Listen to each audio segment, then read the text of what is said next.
Alright, so this is a power switch on Dyson DC Animal. This is a DC 14. Power switches are pretty similar. Won't stay on, it'll come on and then turn right off.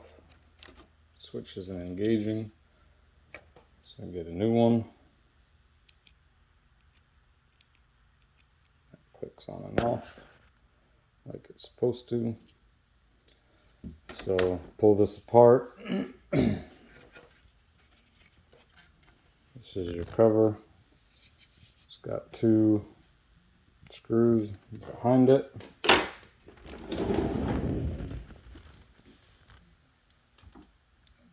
One right there, one right there. Their torque screw.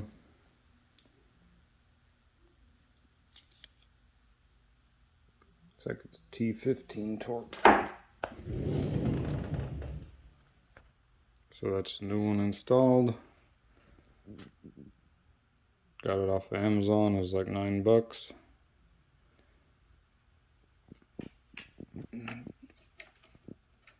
Clicks on and off like it should.